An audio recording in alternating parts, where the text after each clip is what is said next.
News that impacts you and your community. 13 on Your Side Morning Plus starts now.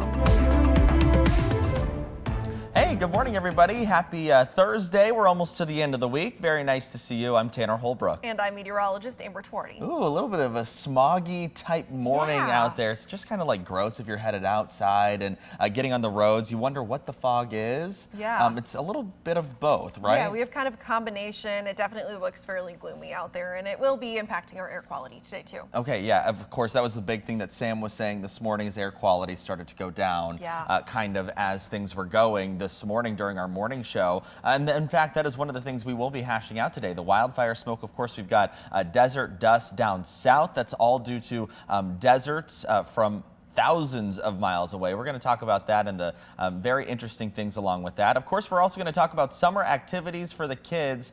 And we're also going to talk about an expert joining us ahead of Father's Day to talk finances. And of course, we're again dealing with that wildfire smoke in the Midwest, and we'll talk about that here very soon. But first, it is a summer of discovery at the Kent District Library. Their Summer Wonder program is back, designed to keep kids engaged, learning, and having fun when school's out. Joining us this morning is Jill Anderson from KDL, along with Tom Funk from the Outdoor Discovery Center, and it looks like we have a special guest with Tom this morning. We'll get to the owl in the room coming up here in just a couple of seconds. But first, I want to ask you, what is Summer Wonder? This sounds like a very fun program that you guys have going on. Tell us all about it. Okay, it's super fun. Summer Wonder is our summer learning program, and what it is a way for kids to be engaged in summer learning all summer long in a really fun way. If they learn everything they learned all the school year and do nothing all summer, they're going to have learning loss over the summer. So when they start school again in the fall, they're going to have a hard time. They'll be behind. So what we do at the library to combat that is we provide the Summer Wonder program. Okay. So they can read for 30 days, or they can write if they like to write poetry or in a journal, or they can do a science experiment, or they can come to our cool programs and learn neat things like owls. And we've got the owl, of course. Yeah. So again, it's important to really kind of curb that summer learning loss, something that we're very passionate here at 13 News about, or 13 on Your Side about. So can you talk to us about why it's so important to keep kids from that summer slide, as so we call it? Right, of course. There's so much that they learn over the school year, and it's so valuable and important that they continue to learn over the summer, because this is how I explain it when I go to school visits. I'm like, everything you put in here will just go whoosh over the summer. But the way to combat that is actually reading. And really, research shows that if you read 20 minutes a day, you will combat that and you will continue to learn. Even if you're reading for fun, it doesn't have to be educational reading. It could be reading whatever they want to read, but just the act of reading 20 minutes a day will really help them to continue to gain all the things that they learned over the school year. And we're not talking like reading on like Facebook or Twitter. We're talking like opening up a book, right? And like making sure we remember how to read those. Of course, but an ebook is okay too. Okay. Or an audiobook. But still, even. You didn't say Facebook or Twitter. So read an actual like literary piece of something. It's definitely going to be a great time for kids to come out and keep learning, continue their learning through the summer months. Absolutely. How difficult is it to sometimes get these students more involved in their learning once again, even if they might be really excited for school's out for the summertime? How is that trying to make sure that they stay engaged? Yeah, that can be a challenge, which is why we have this program, because we want it to be fun. So we're saying, hey, come in and read, which is something that your teachers and your parents want you to do, and we'll give you a prize. But we will also help them find a book that's right for them, because sometimes that's the struggle. I don't want to read because I don't want to read that book my teacher wants me to read, or I don't want to read that boring stuff I have to read during the school year. You don't actually have to do that. You can read something really fun. You could read a comic book, and that's all still good reading and helps them retain the knowledge that they've learned over the years. So that's something we do at the library, is we'll help you find something that's right for you. So if you have a child who's like doesn't want to read, has a hard time picking out a book, come see a librarian. We'll help you find something that they probably will like to read. Yeah, that's pretty cool. And I love that there are so many different aspects to the Summer Wonder program, including the activities and things that you get to interact with, including Tom's buddy over here. Who do you have with us, Tom? Okay, this is our barn owl. We have 25 rescue birds of prey that have been injured or imprinted. This is our imprinted bird. What that means is she thinks she's a person. Oh, well, Okay. she is. What do you mean? She was raised, she's never been in the wild. She was raised by people. She was owned by a falconer. Okay. Falconers hunt with birds, not for birds. And why a falconer would have this bird, I'm not sure, because they eat mice. Oh, so okay. I don't want to share mice with a bird. If I'm gonna have a falconry bird, it's gonna be like a red-tailed hawk or something, Okay. because they like rabbits. But I love the summers because I get to be in the Kent District Libraries. I'm in libraries all over Western Michigan, sharing our animals, and just keeping people aware of conservation. And the reason we show these birds and other animals is so people want to care for them. Yeah. People do want to save these animals. They're just amazing.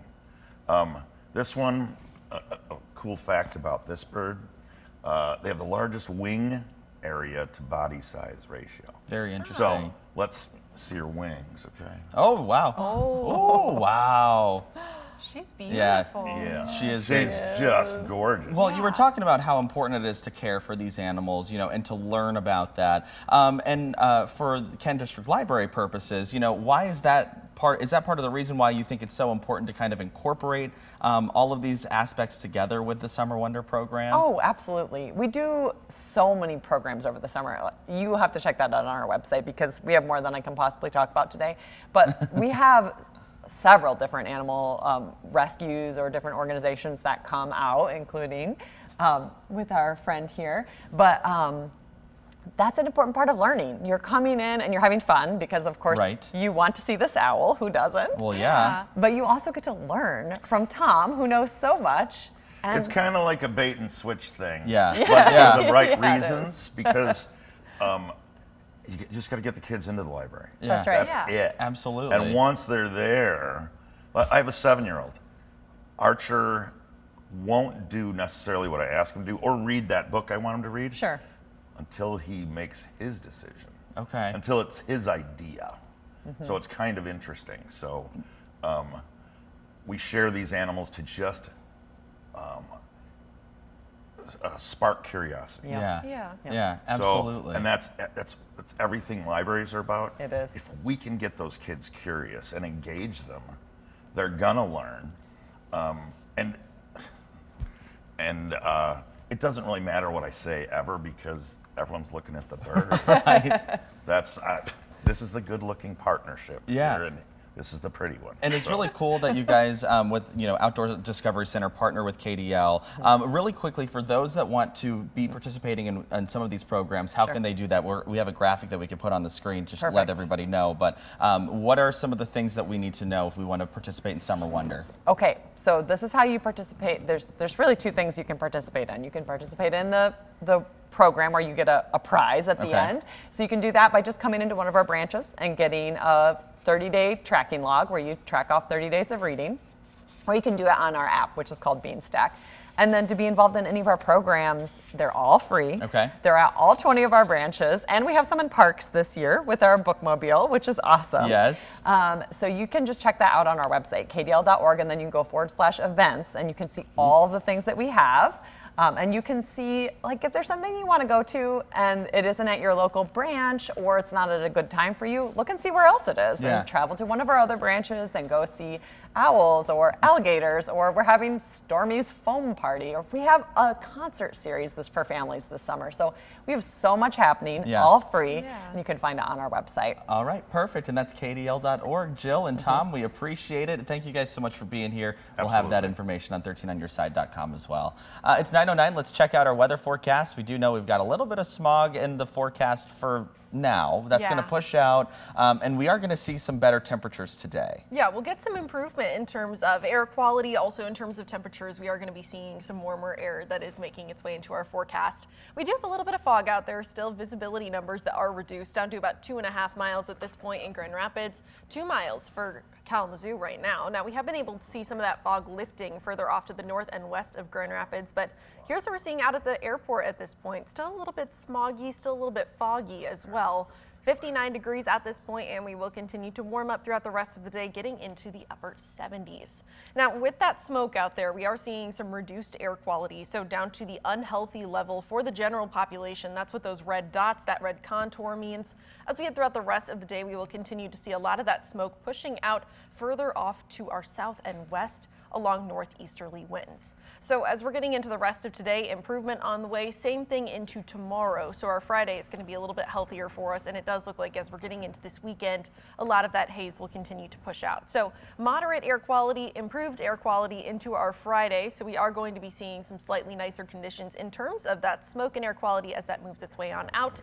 We're not quite done yet though. Hazy for this morning, continuing to see that improvement into the afternoon. Temperatures today that will be sitting in the upper 70s for the most part, and into Friday looking at partly cloudy skies, still seeing some mid 70s and still staying warm as we're getting into Saturday with the potential for a little bit of smoke to return once again. We'll talk a little bit more about when we're expecting to see some of that smoke making its way back into our skies, not just Saturday, but also into next week. All right, sounds good, Amber. Thank you. Okay, let's get to one of my favorite segments that we did this morning on 13 on Your Side Mornings.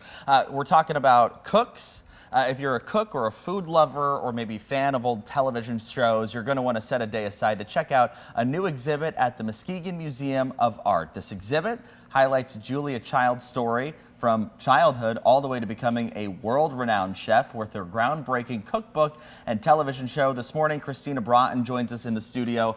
She's the museum's director of marketing. Thank you so much for being back with us. I know you came in early. Yeah, no, it's great to have you back on here. First question, Julia Child, I don't really think she has any ties to West Michigan, but if you know her from her television show, you kind of feel like you are a part of her family. Yeah, absolutely. I mean, she's an iconic American icon when it comes to TV show cooking. TVs in the 60s, 70s, and 80s really they're familiar with her. They're a part of your dinner. Yeah. It's very cool. So, when we go to the exhibit, which opens today, right? Yes. What can we expect? Expect an immersive experience. And I mean that by you can touch things, you can play with food. We have recreated her TV studio from the French chef. Wow. So you can go into the kitchen and play with food, and that is a working broadcast camera. So you can be on camera and kind of pretend like you're on your own cooking show.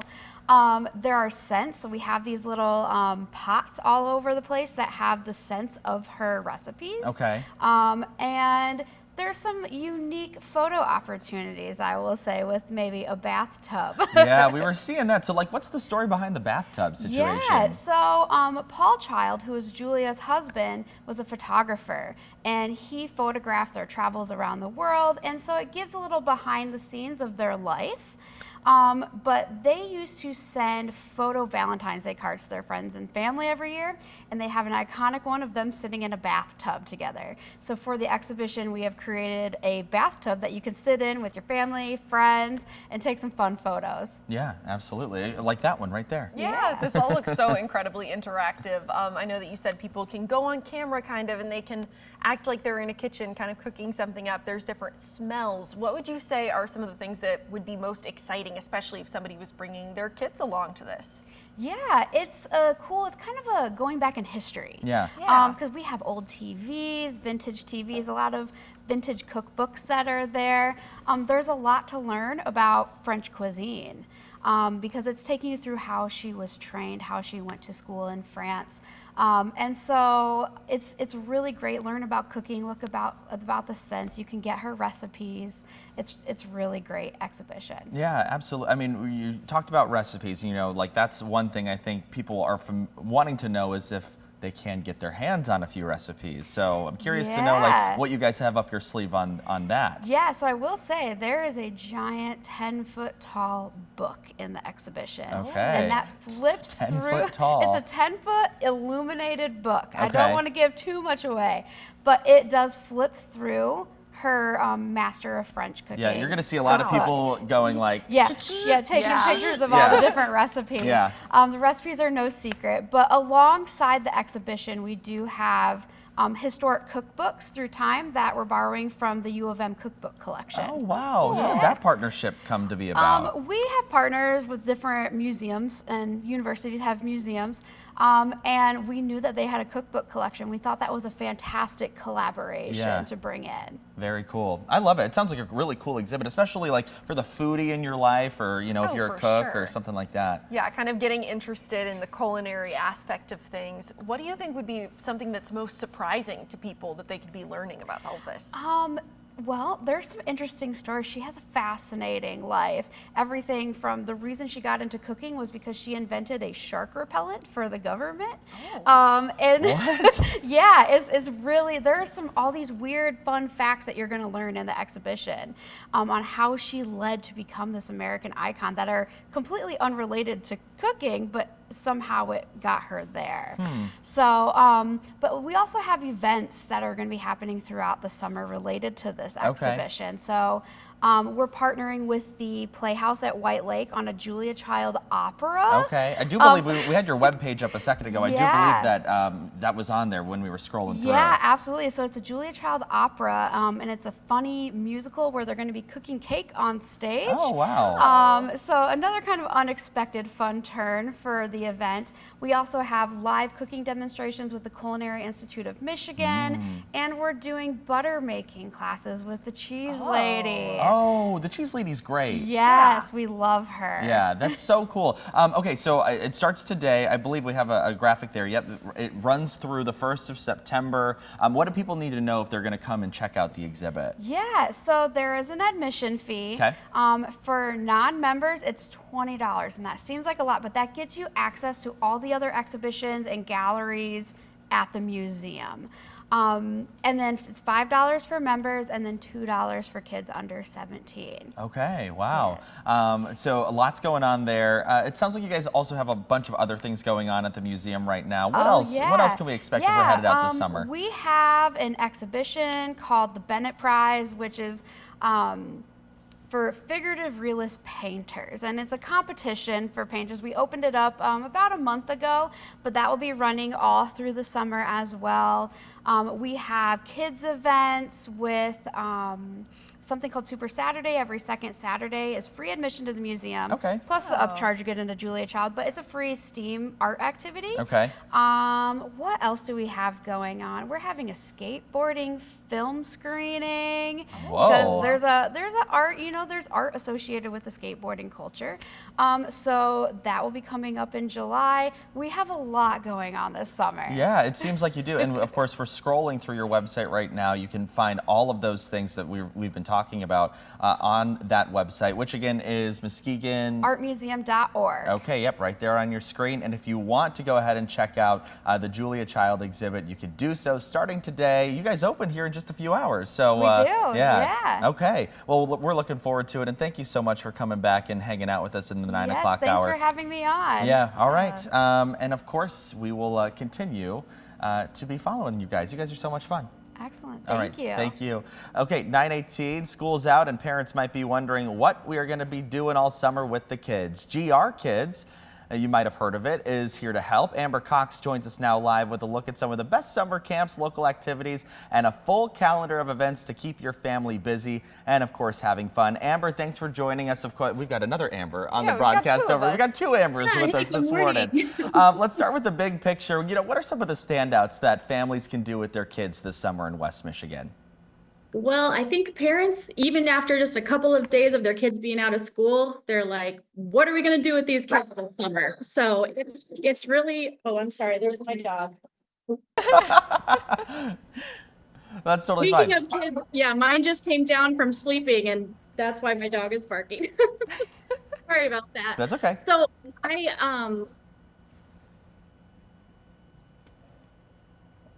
I am so sorry. Oh, I don't know what. You're totally good. We get it. So This is real exactly, life, right? I was going to say, this is Parents the with exact kids home reason from why we're school. asking you, right? Because we want to Yeah, get exactly. your own So we're like, what are we going perspective. to do with these kids for the summer? And so the GR Kids team has pulled together a huge list of resources, and we have a lot of those summarized in one big article. It's called the Summer Activities Guide.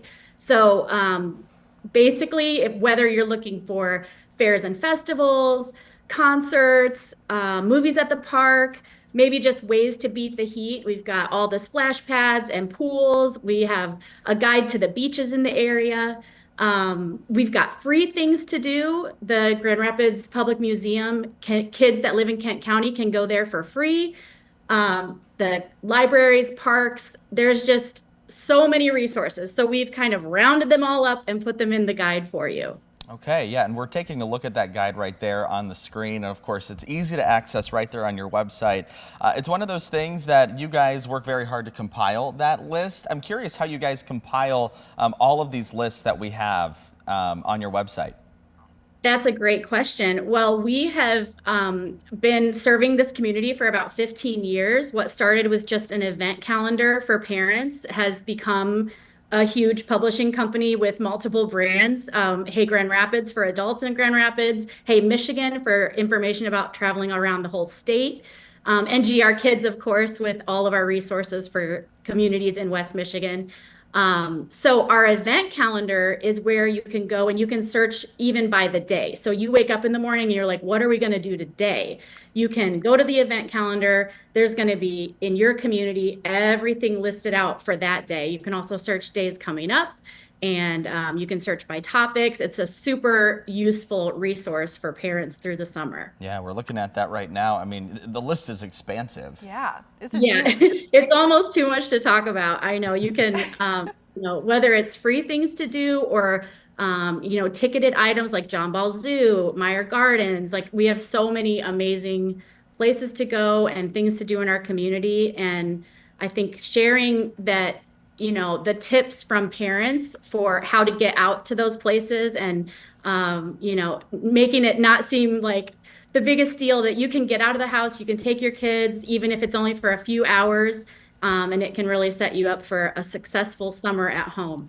Yeah, successful and fun. Yeah, absolutely. Yeah, exactly. Yeah, and we're a group of about 40 moms who write for GR Kids. So we have collected over those 15 years that I mentioned, just the knowledge and experience from experienced moms that live in this community, and what they have found to be the most fun and great things that they like to do with their families where they live. So. Yeah, having this group of moms that's coming together, what an absolutely valuable perspective to be able to bring to something like this, planning for your kids as we're getting into these summer months. Talking about something a little bit more long-term for them too, instead of just day planning, what about this guide to summer camps? Yes, our summer camps guide is an amazing resource. We actually published that much earlier in the year so that you have access to register ahead of time.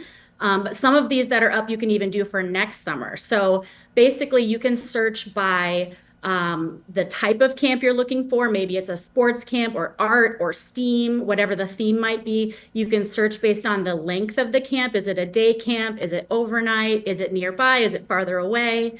The age of your kid. That summer camps guide makes it really easy to find the camp that's the perfect fit for your kid. So that's a wonderful resource. Yeah, we're looking at the list right here. I'm looking at, some day camps, and you mentioned some maybe arts camps. Are there any camps that you guys are hearing of that are like more popular for this summer versus maybe another that you might want to highlight? I mean, there are so many, it's hard to even pick. A lot of the animal camps, I know John Ball Zoo is doing some amazing day camps where kids can be with animals and interact. There's even day camp type situations at Meyer Gardens that that kids can be a part of. There's almost too many to mention, but yeah, you can find in that guide everything that you would want to know for the camps that are available in our whole community. Yeah, absolutely. Any like hidden gems or maybe like under the radar things that are going on this summer that you think parents should be aware of for their kids to kind of get them in on the ground level? Absolutely. One of my absolute favorite parts of our summer activities guide is we have a bucket list for Michigan kids. So in that article that's linked, you can just scroll down or find it in the table of contents, but it's it's a bucket list with everything that kids in Michigan should do. And you can print that. It's a printable graphic. It also has clickable links. So if it says, hit the beach, when you click on that one, it's going to give you an article with everything you're going to want to know, all the beaches in the area, the best beaches for families. You Pick Farms, flower picking. It's going to send you to the article that will give you all the information about that. So the Michigan bucket list is one of my favorite things that will be an easy way for you to figure out what to do all summer long. Yeah, what are some of like your favorite things on the bucket list that you think kids should be checking out? Well, my family always does the beach. We love Tunnel Park. That's one of our favorites in Holland. And we go to Meyer Gardens a lot. We do the Tuesday night summer music club, the concerts at Meyer Gardens for members. That's one of our favorite activities in the summer. There's also tons of free parks. We have all the park guides.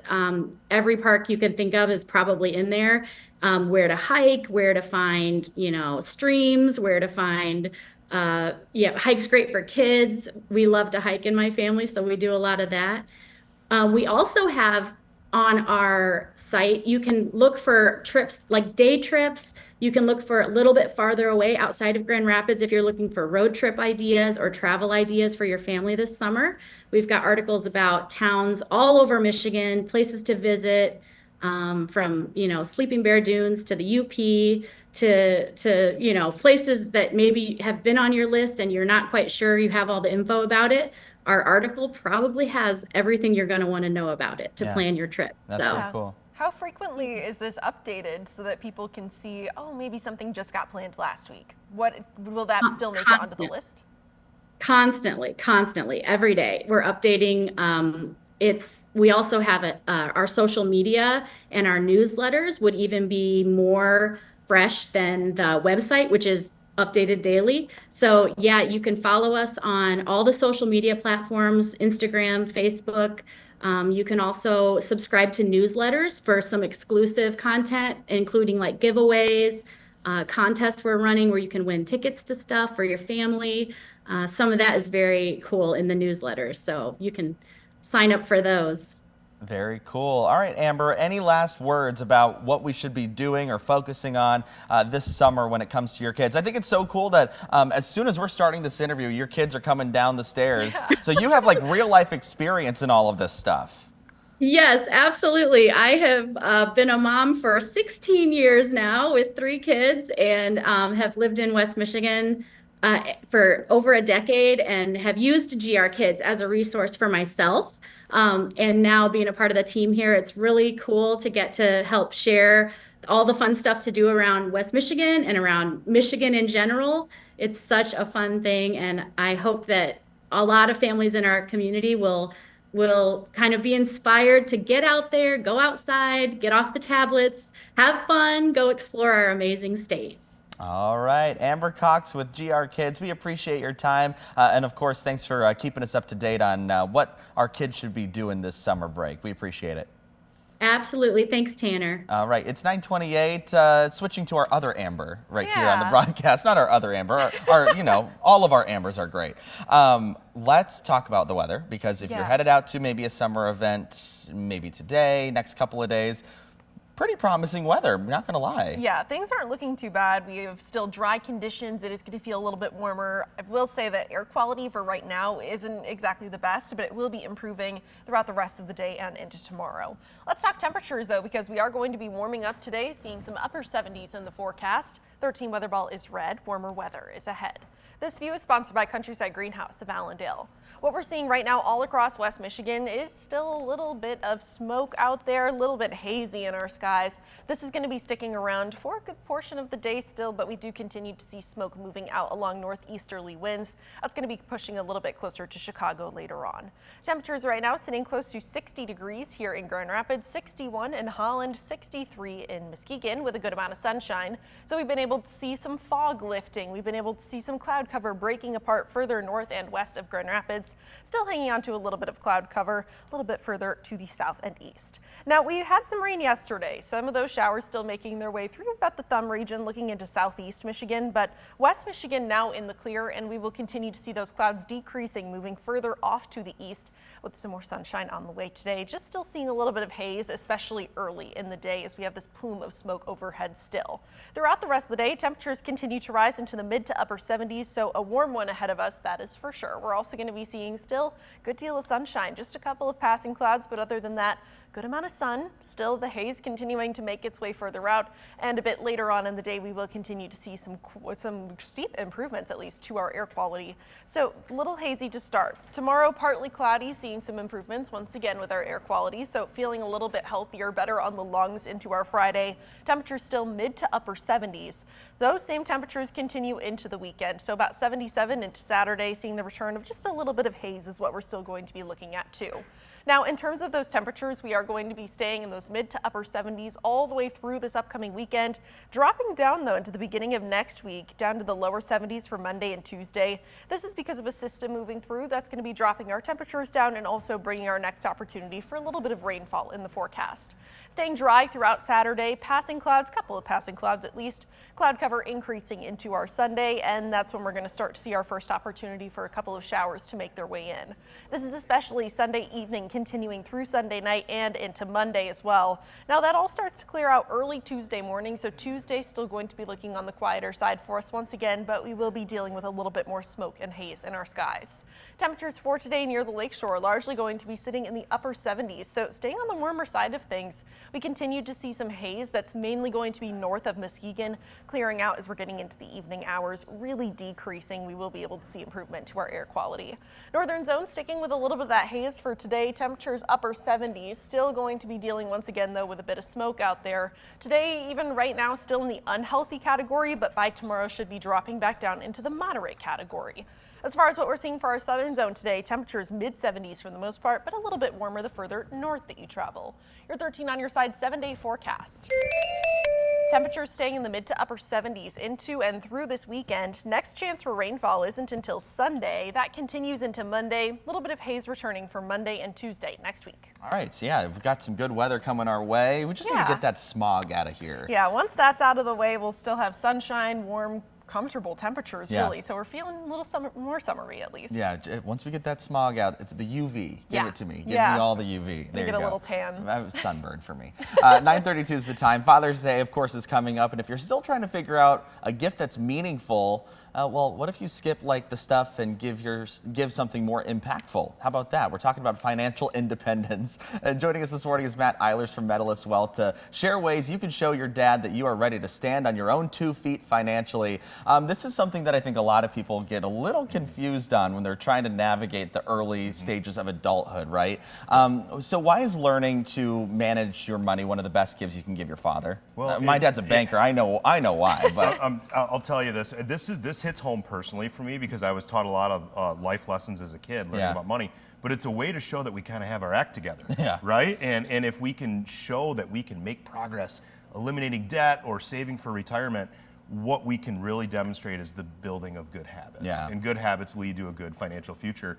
And we know that knowledge is power, and that, you know, if you can even start to teach your kids young some of this stuff, that's habit formation. That's going to help you in the future in your financial life. Yeah, a lot of research shows that that's going to be beneficial in the future, you know, if you learn stuff as a child and carry that on with you through your life. Yeah, not only is it beneficial to ourselves, but also kind of helping to decrease the blood pressure of dads everywhere. As a father yourself, how would you say some of these life skills can come into importance, at least when it comes to you yourself as a son, but then also as a dad too for your own children? Yeah, it's a great question. So I reflect back on some of the lessons I was taught as a kid. My parents, I was very blessed by this, by the way. My mom practiced what's known as the envelope system for paying the family bills. And we got to witness this and see this. And when we got to the age of when my brothers and sister and I were receiving an allowance, we had in our family a mason jar system. And each mason jar reflected a certain amount of savings that we were going to get. So we'd get our allowance, call it $5 for the week, which we had to do chores to receive the allowance. Each jar we'd have to go pay our family bills to. And we learned about budgeting at a young age. The first jar was always our tithing jar. Growing up religious, we'd always give to the church. We had a family vacation budget. We had family pizza night, things of that nature. And then if we wanted to save for something big, like a first car or a new set of sneakers or something like that, my parents would have jars where they were willing to match a little bit if we were willing to save some of our money as opposed to going and spending it. So I reflect back on that, and as I'm raising 3 boys now, Jack, Joey, Jordan, they're 9, 5, and 3. So my 9-year-old, I've really been working hard, my wife and I, to instill some of the same just good habits. That's what it's all about, is habits. Yeah. And teaching them how to learn about saving. Fast forward from the days of the mason jars, there's some new tools that are really cool. If you've got young children, we discovered an app called Greenlight, which is essentially the mason jar system digitally. So Jack has chores, he can check them off in the app, and then he can earn amounts of his allowance in there, and it's a digital way to do the same thing. But it's all about the habits, and I want those to carry forward into when they're teenage years, and then when they're obviously in their working years, saving for retirement. Well, absolutely. And one of those things, not all kids are fortunate enough to be able to have a father or a mother that teaches them those skills early on in their, in their life. And so when it comes to people nowadays, like young people, let's say they didn't get those lessons when they were younger, what are some financial moves now that they can start to make? We're talking like maybe, the younger 20s, maybe they're just starting college or something like that, or about to leave high school. What are some of the ways that we can start to look toward that financial independence if we're just learning? Yeah, so let's boil this down to 4 habits today that we can exercise. The first is going to be to make retirement saving a priority, which, hear me out, I know that's difficult if you're in your 20s to imagine saving for retirement. Yeah. It seems like a lifetime away, but it's really, really important. So that's going to be item number 1. We'll talk about that for a moment. Also, automating your savings is another one. Organizing your debt, and then the 4th would be picking a strategy to just pay it off. So when we talk about saving for retirement, there's some important milestones that could be out there. So for example, if you make $50,000 a year and that's your income, you want to have a milestone to where when you're aged 30, you have at least that much saved. And then the next big milestone that you want to shoot for is by the time you're 40, you want to have 3 times that amount. So you'd want to have $150,000 saved for retirement in a retirement savings account that's getting compound interest, that's invested so that you can grow those assets. If you think about it, there's a lot of great tools. If you have an employer and you're getting a company match, that's free money. Yeah. We can't leave that on the table. That's my dad's big thing. He's like, it is free money. Go ahead and put that right into the 401k. That's right. That's right. And I recommend to any young saver, and really savers of all ages for retirement, to be saving 15% of a paycheck towards retirement. That can seem like a very, very large number. And if you can't get right there, right out of the gates, at least get the company match and at least save that much, because you can't leave that free money on the table, especially for retirement. Because, obviously how much you need to save for retirement, it's a very, very personal number. It's all based on really how much you're planning to spend in retirement. But if we know the average retirement costs more than $1 million these days, we need to start saving now. And we need to take advantage of time, compound interest, and company matches. I know. I can hear my phone going off now. I bet it's my parents. Like, we're watching, and you need to start doing that, Tan Man. Like, hey, this is all for you. So you said 15% towards retirement per paycheck is a good idea. I know that for everybody, these numbers kind of waver a little bit, but let's say 15% into retirement. How much would you say is a good number to shoot for your savings account, your rainy day fund? Well, I like to establish that first. So perhaps if you can't do the 15% right out of the gates, get the match, but establish a 3 to 6 month rainy day fund of your living expenses. So if you need $2,000 a month, let's just say, for your basic living expenses, and these are your necessary needs, not all the wants, but the necessary needs, you're going to want 3 to 6 times that amount in the bank before you're going to be contributing that 15%. So a lot of the times it's get to that point and then kick in as much as you comfortably can, with 15% being a really good target to reach. You mentioned automation, automating your savings, right? Yeah. Okay, tell me about that. What does that exactly mean? Because I'm sure like some of these words are pretty foreign to some of our younger viewers. So just explain that. What does that mean? How could that help us? It's really putting it on autopilot so that we can not have to think about it and make the choice, and just, for example, saving into a 401k, set that up to come right out of your paycheck and have that happen automatically so that there's no temptation to not save one Oh, month. I'm going to move some money over and go That's do whatever I want to do. That's no, right. yeah. I always like to tell people to think about getting used to the amount of money that you're going to make after that's withheld and have that automatically going out. And for example, if you wanted to save in an IRA, so outside of your company-sponsored plan, whether it's a traditional IRA or a Roth IRA, you can put those savings goals on an automation too, to where it's just coming out of your bank account every single month. So we don't have to think about it. And that is a habit going on that you almost don't even have to do on your own. Okay, very interesting stuff. You know, we have a couple minutes left, and I want to make sure I ask you about cryptocurrency. It's something I think a lot of people have been hearing about recently. Yeah. I know there's a lot of noise around it, whether, you know, on all sides of it, including, you know, Bitcoin, things like that. So can you explain to the young person at home who might be looking to maybe invest in that sort of thing, what would you caution them or what would you tell them before they jump right into the cryptocurrency market? I'm glad you brought this up, Tanner. It's understand the risks that are associated with cryptocurrency, because it is a high risk type of investment. And I don't believe personally that it's where an emergency fund should go, the rainy day fund, or where retirement savings should be going. I believe if you've got those other two things in place and you have the level of risk tolerance that's comfortable with the ups and the downs of what's going to happen if you own cryptocurrency, that it can be something that's a little bit fun, but it's high risk. I mean, it's very similar to holding individual stocks, but crypto is way more volatile. You look at, you know, in January, Bitcoin was up at like 106,000, fell to 78, now it's all the way back up to the January levels. And that's a huge swing. If you've invested that in an account and you see a drop of 30%, in that short of a period of time, that can be uncomfortable. So I caution individuals to view that as their long-term savings strategy. It's a little bit more of, I think, just a short-term play. Okay. But you have to understand the risk. But, you know, if we wanted to throw a couple bucks in there, like, would that be okay? It's 100% okay. I mean, crypto's cool, Yeah. right? It is It's cool. very interesting, you know, a new concept, right? It can be considered as a different asset class in a way, and a hedge against you know, the U.S. dollar in many different ways, and it's insulated from a lot of the fiscal policy. So it's a good thing, but it shouldn't replace, you know, the traditional savings and investments that we have here that are much more predictable. Yeah, okay. Well, Matt Eilers, we got to leave it there. We appreciate your time as always. Yeah, I wanted to make sure we got the crypto question in there because it's something I've been hearing a lot about. So thank you for all of those points. My pleasure. And we'll see you next month. Yep, sounds great. All right, it is 9:42. We'll be back after a short break.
All right, welcome back. It's one of Michigan's longest running celebrations of creativity. The Kalamazoo Institute of Arts Arts Fair is back this weekend. It's its 74th edition of this. This is insane.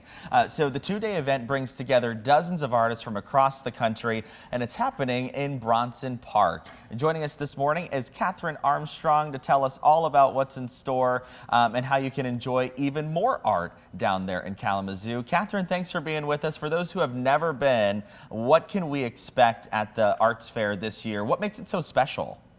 Good morning. Thanks for having us here this morning. Of course, as you mentioned, 74 years is quite special for an arts fair here in downtown Kalamazoo.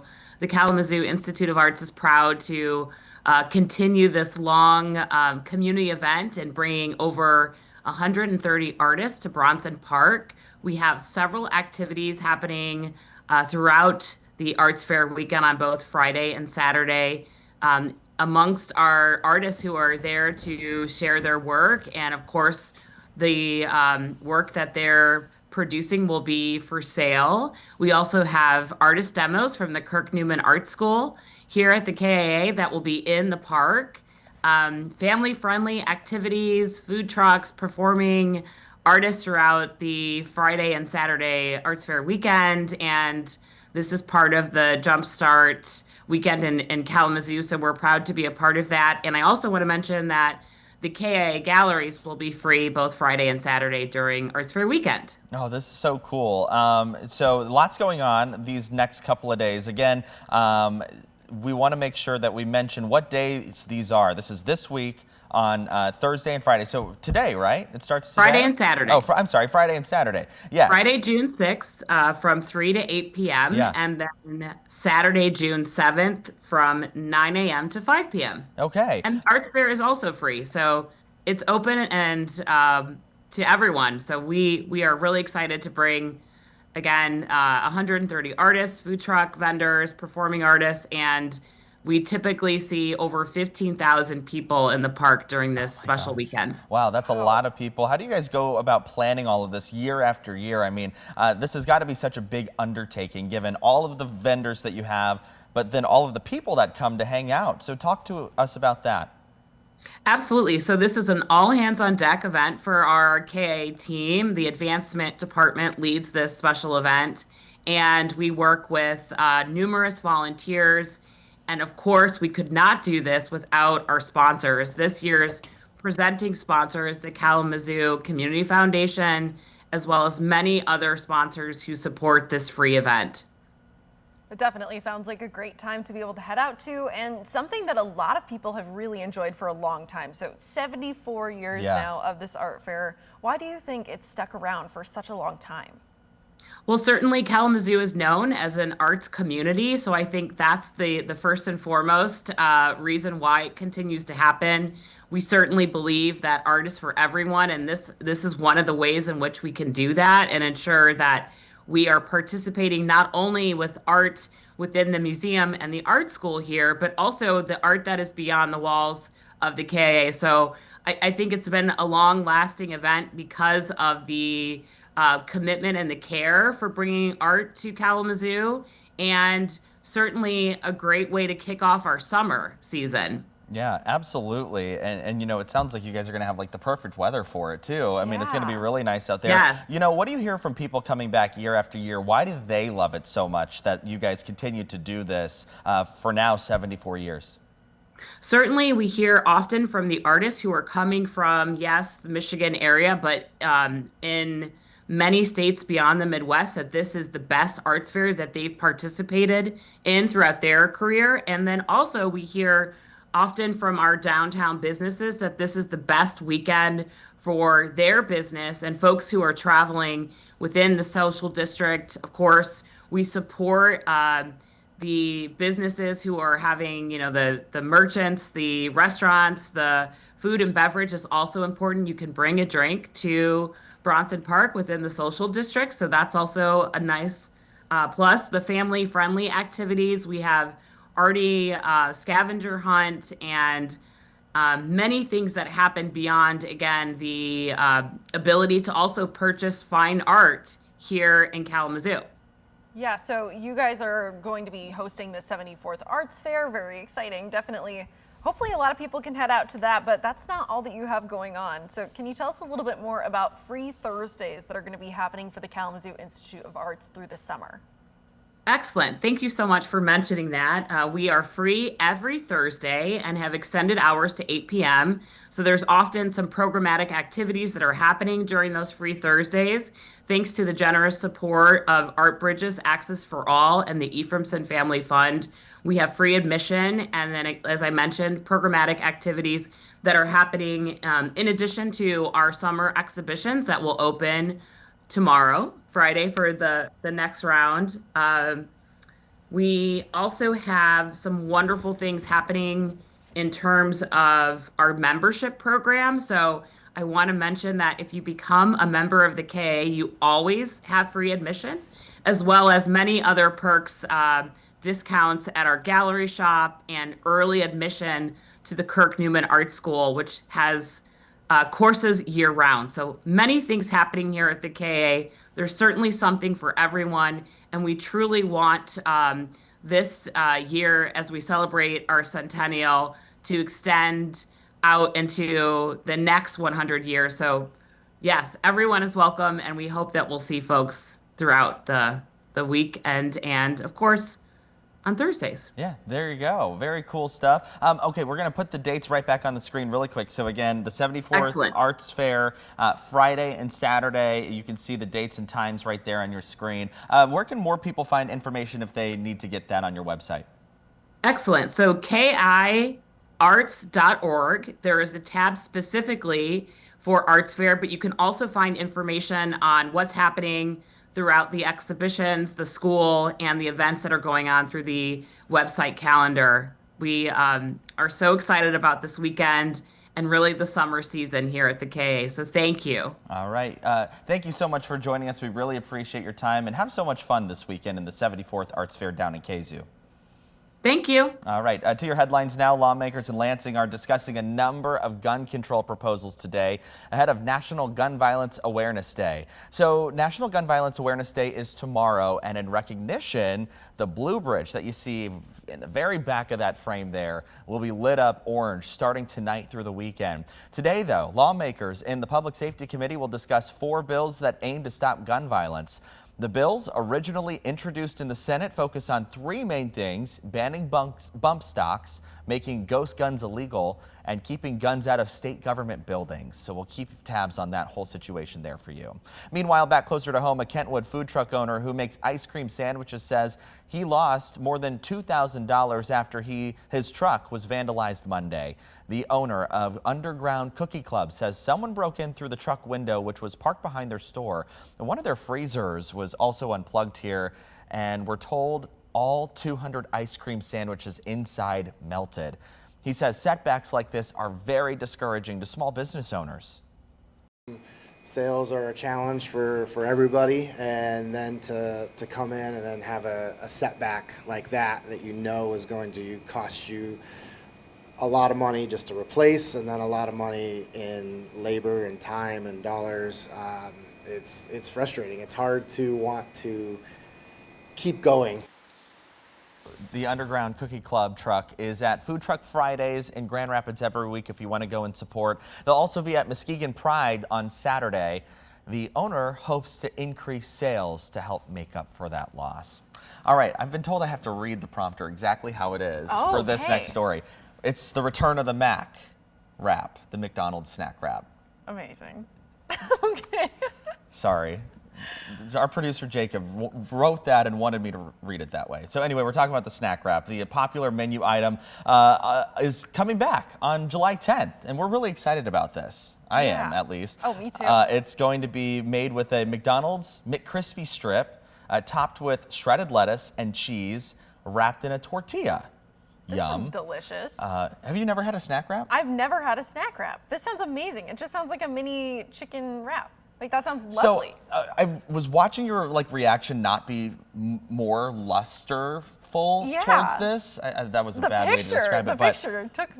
But you've never had one, so that totally makes sense as to why I didn't get a good reaction from you.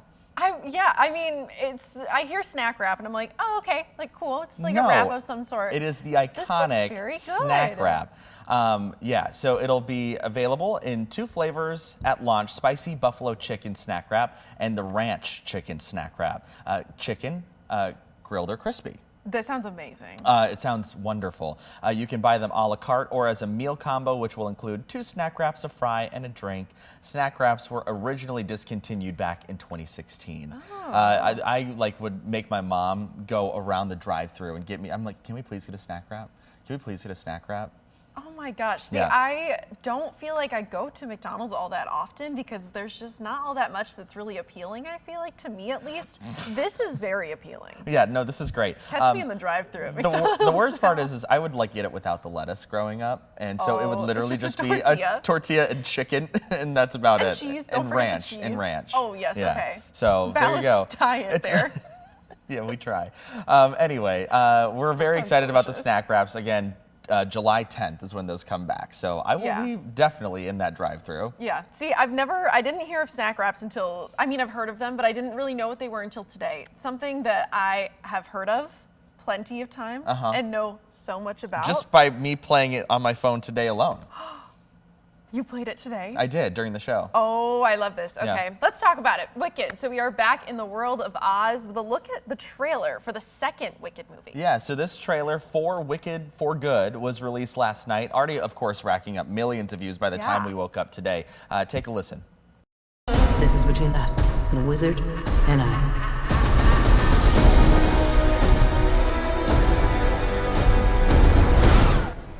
Oh yeah, just in time for us to have gotten that previous soundtrack out of our head, and now we have this number here. I don't know what you're talking about. I've had this stuck in my head for the past multiple months. Now it's I just do. A refresh. Now I do. Yeah. So after a blockbuster success with part 1 of the franchise, Wicked for Good is expected to do just as well. It comes to theaters November 21st. So it goes without saying that you've seen the first one. Oh, absolutely. Yeah. 100%. Have you seen I it love multiple Wicked. times? I've seen it twice. I've seen the movie twice. Okay. I saw the Broadway musical twice. Yes.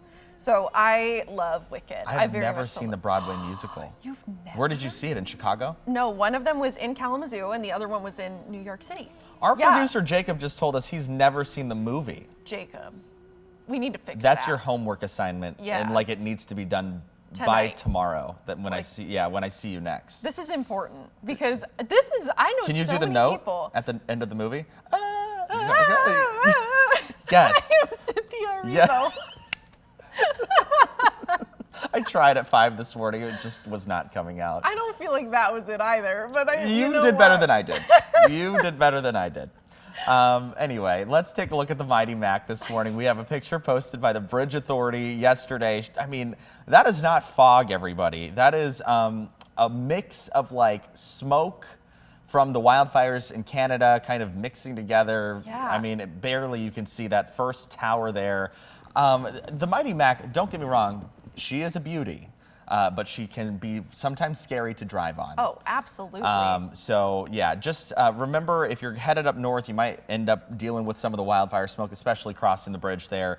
But wow, that's pretty thick. Yeah, definitely a very much so thick plume of smoke that's overhead. That combined with a little bit of fog, that's just making things pretty rough out there. I mean, you really can't see too much further than that first post on the bridge. And that can make things pretty tricky. Yeah, tricky travel for sure. And we're dealing with the wildfire smoke. Air quality's not great here in West Michigan right now. But even worse down south, they're dealing with dust from the Sahara Desert impacting their skies there. I just think it's interesting that we're seeing all of these like different phenomenon, all at the same time. We've got the wildfire smoke, they've got the Saharan Desert sand and dust and whatnot. So just interesting. Yeah, it kind of looks like it's going to be a bit of a mix between some of that Saharan dust that's coming from thousands of miles away and also potentially a little bit of smoke that's going to be making its way into skies, especially over Florida. That's where we're largely going to be seeing the greatest impacts. Yeah, it looks like it's going to be very much so dense as we're getting into the end of this week, into next week even. So what is that going to look like for them? I mean, definitely very hazy. Amplified sunrises, sunsets, likely to see decreased air quality. So It's not a good thing. That is absolutely for sure.